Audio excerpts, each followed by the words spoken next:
watoa katika Uislamu. Kwa nini? Qur'ani yake haifanyi kazi. Imebakia kama hivi, Allah anakuonyesheni.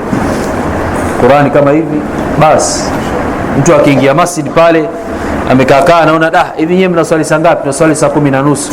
Ameingia saa 9 dakika 50, basi anakaa anafikiria hebu niletee masafa, tafuta Qur'ani, anaangalia, anamaliza, anaacha hapo. Hiyo Qur'ani unafikia hivyo? Qur'ani sio hivyo. Qur'ani ilikuwa inaogopwa. Halafu ilikuwa ipatikani sana kwenye majumba. Watu walidhabti Qur'ani kutokana na hudud.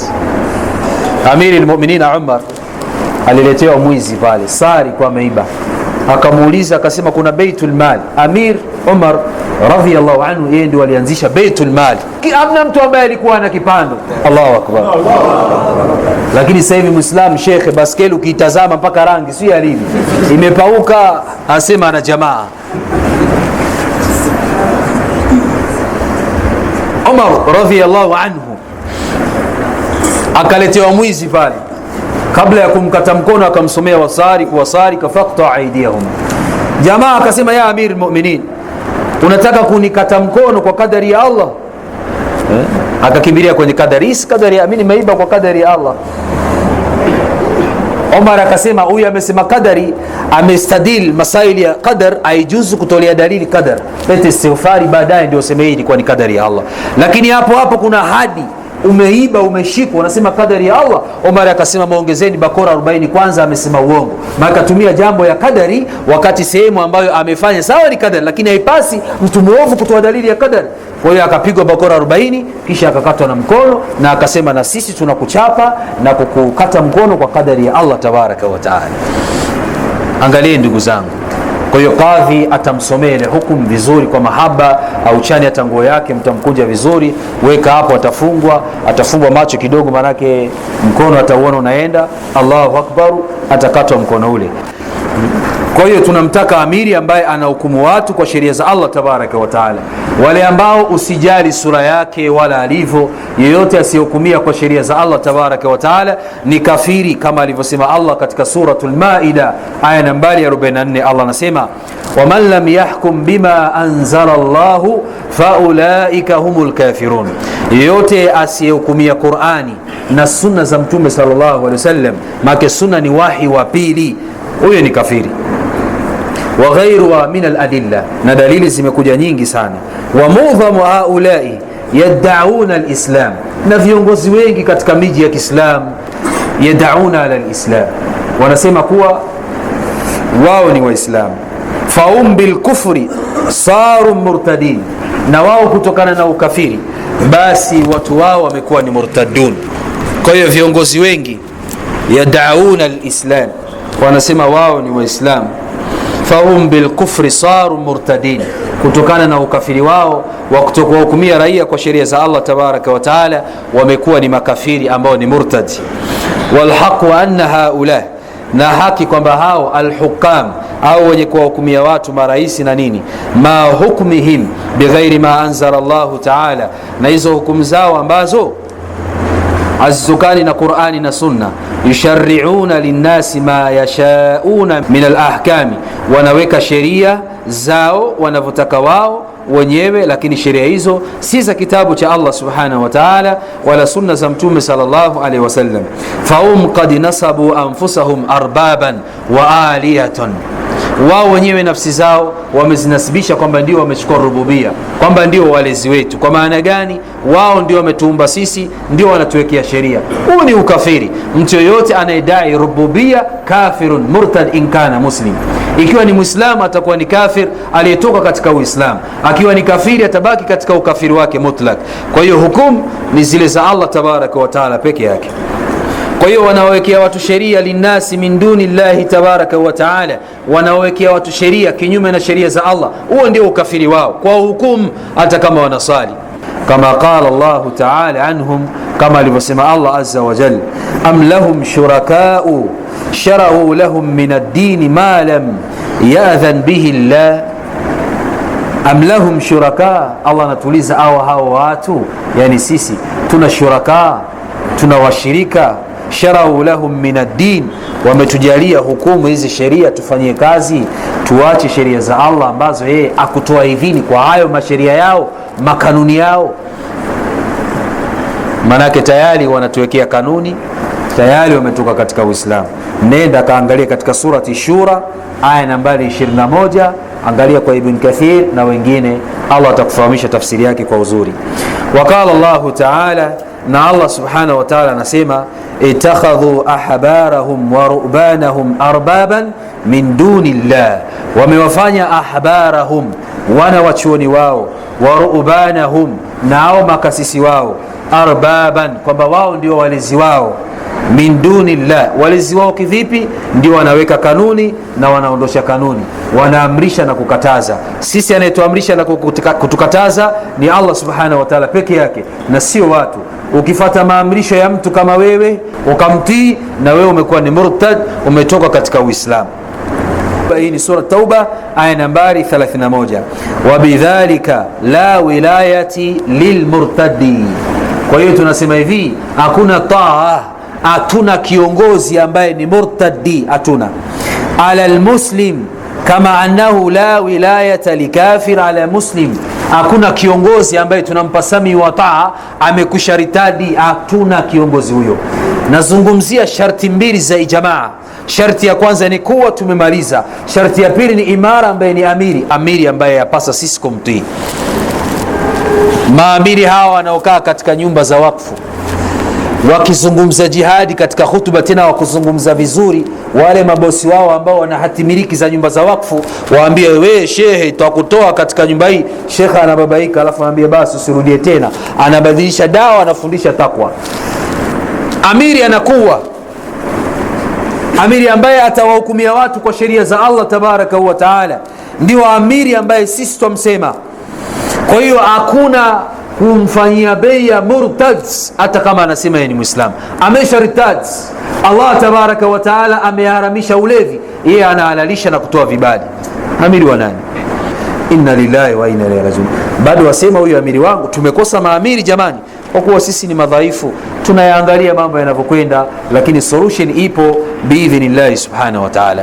Na pia haifai kafiri ndio kuwa amiri wako, la yajuzu, kama qala tabaraka wa ta'ala fi alqur'ani, kama alivyosema Allah tabaraka wa ta'ala katika suratu An-Nisa aya nambari 59. Allah anasema, ya ayyuhalladhina amanu, enyi mliomwamini Allah azza wa jalla, atiu Allah wa atiu rasula, mtini Allah tabaraka wa ta'ala na mumtii mtume sallallahu alaihi wasallam, wa ulil amri minkum, na viongozi wenu.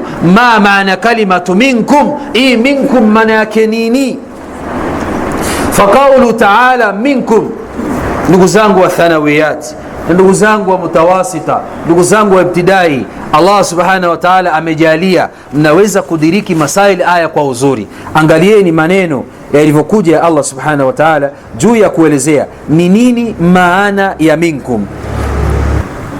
Kalimatu minkum ai min alladhina amanu, katika wale ambao wameamini sheria za Allah tabaraka wa taala. Min alladhina amanu, ndio kalimatu minkum, min alladhina amanu. Wa hum mukhatabuna fi awwal alaya, na ndio hao wametajwa mwanzo kabisa mwa aya. Allah anasema ya ayyuhalladhina amanu. Kwa yule ambaye atakuwa ni kiongozi wako, ewe ndugu yangu Muislam, awe ametajwa mwanzo wa aya ya ayyuhalladhina amanu, huyo ndio atakuwa kiongozi wako wewe.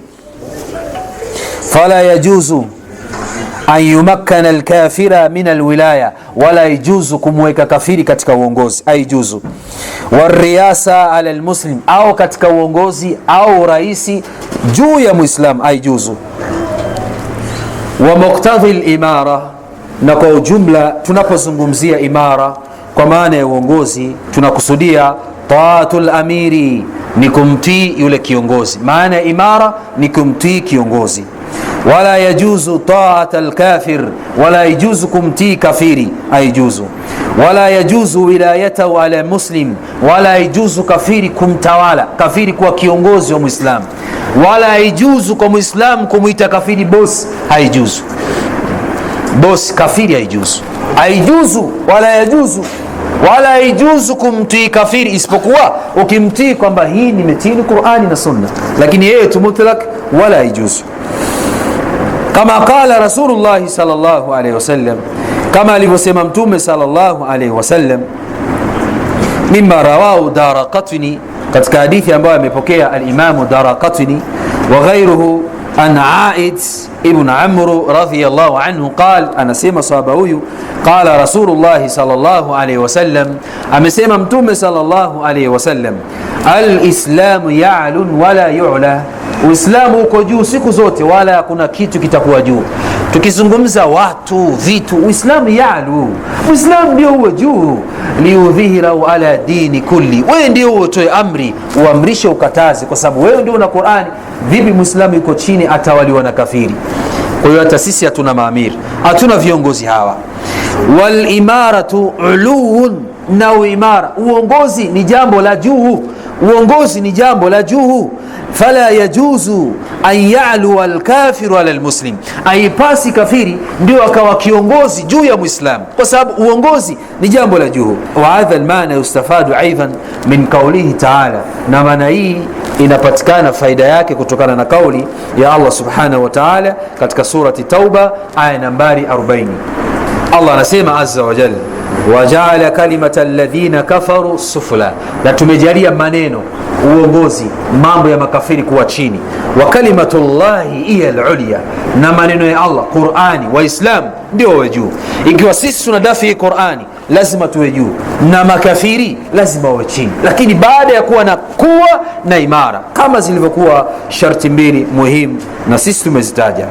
Idh yanbagh hamlu hadhihi al-aya ala wajhain. Kwa hiyo aya hii tunaweza tukaichukua katika sura mbili, al-qadariyya wash-shar'iyya. Aya imekuja kisheria na masala ya qadar. Maana yake nini? Waislamu kuwa chini ya makafiri ni masala ya qadar, sio sharia. Kuna mas'alatul qadariyya al-kawniyya shar'iyya na mas'alatu shar'iyya al-kawniyya.